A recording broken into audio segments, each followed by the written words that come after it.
नमस्कार, मैं हूं तारिक हाशमी। आप देख रहे हैं सागर टीवी न्यूज़। और सबसे पहले तो आप सभी हमारे दर्शकों को दिवाली की बहुत मुबारकबाद। आपकी ज़िंदगी में ये दिवाली बड़ी खुशियां लेकर आए। आप सोच रहे होंगे कि इस वक्त हम कहां हैं, तो इस वक्त मैं आपको बता दूं कि ये सागर का लाखा बंजारा झील है। यहाँ पर हमारे साथ हैं इस वक्त बात करने के लिए मिसेस शैलेंद्र जैन, जो भारतीय जनता पार्टी के प्रत्याशी हैं, 3 बार के विधायक, चौथी बार अपनी किस्मत आजमा रहा है शैलेंद्र जैन की पत्नी अनु जी, और उनकी जो महिला मोर्चा की जो कार्यकर्ता हैं वो सब लोग हमारे साथ यहाँ पर मौजूद हैं। आप देख रहे होंगे कि इस वक्त हम लोग कश्ती में सवार हैं। ये लोग दीप प्रज्वलन करने के लिए यहाँ पर आए थे। आपका बहुत स्वागत है सागर टीवी न्यूज़ पर। बहुत धन्यवाद तारिक भाई, और सभी को दीपावली के इस पर्व की अनंत शुभकामनाएं। और सागर में आने वाला साल इसी तरह दीपों से उज्जवल रहे, ऐसी कामना करते हैं सागर वासियों के लिए। ये आप दीप प्रज्वलित करने के लिए पहुँचे हैं इस वक्त, कैसा लग रहा?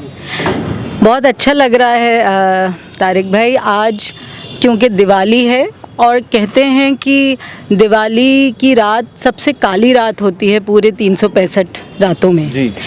और दीपदान का इसलिए भी महत्व होता है क्योंकि इस दिन अमावस्या भी होती है, और हमारे यहाँ सालों से अमावस्या पे दीपदान किया जाता है। तो इससे ये मैसेज भी जाता है कि अगर रात काली है तो हम दीपदान करके दीपों से उसको उज्जवल करेंगे, उसमें उजाला लाएंगे।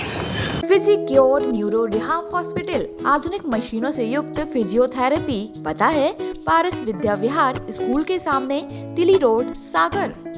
मेघा दुबे जी भी हैं, आप भी बिल्कुल आज कश्ती में सवार हैं। जी, आप लोग को सबको दिवाली की बहुत बहुत शुभकामनाएं। भारतीय जनता पार्टी की नैया पार हो जाएगी इस बार? बिल्कुल होगी, और भारी बहुमत से होगी। हाँ, डटके होगी। प्रतिभा चौबे जी भी हैं महिला मोर्चा की। जी, आपके लिए, सभी सागर वासियों के लिए दीपावली की अनंत शुभकामनाएं। और हम लोग, हमारे विधायक जी, हमारे भाई प्रचंड बहुमत से जीतेंगे। इस बार रिकॉर्ड कायम होगा। रिकॉर्ड कायम होगा। दीप प्रज्वलित करते टाइम कोई मनोकामना भी होती होगी? बस अभी हम लोगों की सिर्फ और सिर्फ एक ही मनोकामना है कि हमारे विधायक जी बहुत अच्छी जीत हासिल करें। क्या कहेंगी भाभी? मैं इसमें थोड़ा सा अलग सोचती हूँ। मुझे लगता है सबकी इच्छा तो यही है, मेरी भी इच्छा ये है। लेकिन वाकई जब अभी हमने दीपदान किया तो मन में यही भाव था कि उनके जैसा व्यक्ति और व्यक्तित्व जो अपने लिए सागर के लिए इतना कर्तव्य से काम करते हैं, मुश्किल से मिलेगा। ये इसलिए नहीं कि मैं उनकी अर्धांगिनी हूँ, मैंने उनको काम करते देखा है। तो मेरी ये इच्छा ज़रूर है कि पुनः वो जीतें। और मेरे को तो ये इच्छा है कि उनको मंत्री पद मिले, और मंत्री पद इसलिए मिले कि जो थोड़ी बहुत कमियां सागर के विकास में रह गई हैं इस बार वो सब दूर हो जाएं और हमारा सागर बिल्कुल कमल की तरह खूबसूरती से खिले। खूबसूरती से खिले। आप कह रही हैं कि वो अभी जब विधायक हैं वो, तो आप हमें बताती हैं ऑफ द कैमरा कि ये भैया सुबह टिफिन बांध के ले जाते हैं गाड़ी में और शाम को लौटते हैं। फिर जब ये मंत्री बन जाएंगे ना तो टिफिन भी नहीं लेके जाएंगे। हाँ, ये हो सकता है। अब क्योंकि उनको अगर वैसा पद मिला तो उनको काम ज़्यादा करना पड़ेगा, मेहनत ज़्यादा करनी पड़ेगी, उनके लिए एक अवसर होगा। ये बिल्कुल हो सकता है। लेकिन फिर भी नाश्ता हमारे घर से ही जाता है। और एक बात आपको बता दूँ, हम जैनी हैं तो हमारे यहाँ दूध की पूड़ी बनती है, वो 7-7 दिन तक ख़राब नहीं होती। तो खाना तो वो फिर भी घर का ही खाएंगे, उनको बाहर के खाने से थोड़ा सा परहेज़ रहता है। क्या नाम है आपका? रूबी। हाँ, पार्षद है ना। इस वक्त आप नाव की सवारी में भारतीय जनता पार्टी की नैया पार कराने के लिए आप सब लोग जो है दिलो जान से जुटे हुए हैं। क्या लगता है शहर में इस बार विजय होगी, हम लोगों की होगी? हाँ। और पूरा विश्वास है कि बीजेपी ही आएगी। बीजेपी आएगी पक्का? बिल्कुल। शैलेंद्र जी जीत रहे हैं? जीत रहे नहीं, वो तो जीत चुके हैं। बस ये चाहते कि इतने प्रचंड बहुमत से जीते कि इस बार हम लोग मंत्री जब वो बन के आए, हम लोग उनका बहुत धूमधाम से। अच्छा, शैलेंद्र जी, जब आप जनता में जाते हो तो शैलेंद्र जी के बारे में क्या बताते हो?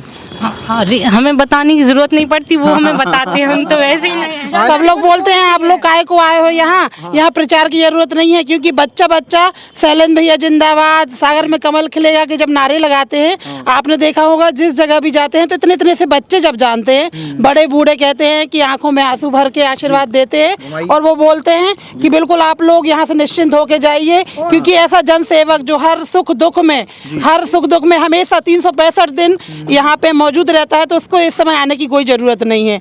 तो ऐसे जनसेवक कभी ना मिले हैं और ना मिलेंगे।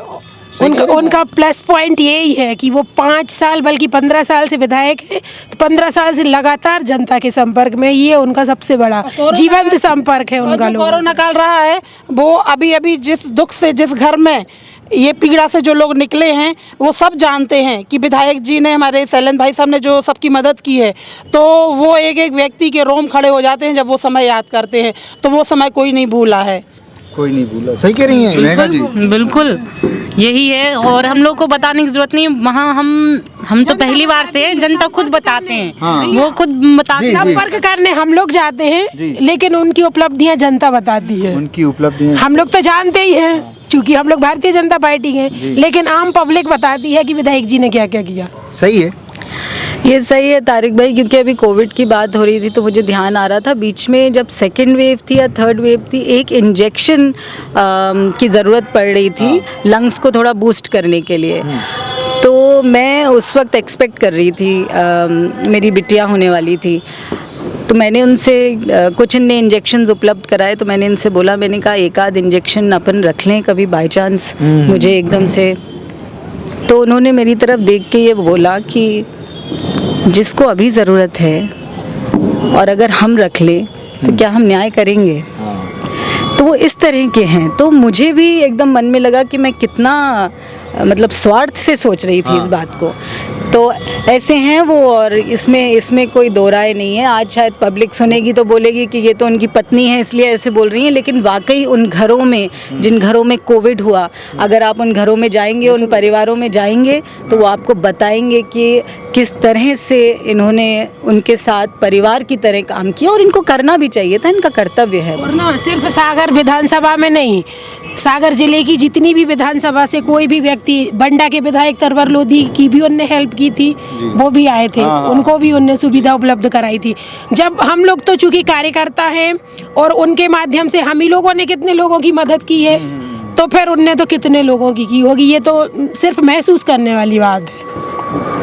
तो महिला मोर्चा की पदाधिकारी और भारतीय जनता पार्टी के प्रत्याशी शैलेंद्र जैन साहब की बेगम साहिबा इस वक्त हमसे मुखातब थी, और वो यहाँ पे दिए छोड़ने के लिए आई थी, क्योंकि एक मनोकामना भी रहती है, और उसी मनोकामना के साथ मुझे चेतन भगत, हिंदुस्तान के बहुत बड़े राइटर, उनकी बात याद आती है कि जिस तरह किसी ख़ास मौसम में कुछ फूल खिलते हैं, उसी तरह चुनाव आने पर राजनीति भी अपने रंग बिखेरना शुरू करती है। तो इसी तरह के कई सारे रंगों से मैं आपको रूबरू कराऊंगा इस चुनाव के दौरान। हालांकि वक्त कम बचा है, लेकिन जितना भी बचा है मैं आपको इस तरह की राजनीति के रंगों से रूबरू कराता रहूँगा। इस पेशकश में इतना ही, बहुत बहुत शुक्रिया। फिजिक्योर न्यूरो रिहाब हॉस्पिटल आधुनिक मशीनों से युक्त फिजियोथेरेपी, हृदय, डायबिटीज, थायराइड, हड्डी व जोड़ रोग विशेषज्ञ, न्यूरो संबंधी रोग, मनोरोग विशेषज्ञ, स्त्री रोग विशेषज्ञ, आपके नगर में अनुभवी एवं प्रतिष्ठित विशेषज्ञों की टीम। पता है पारस विद्या विहार स्कूल के सामने, तिली रोड, सागर।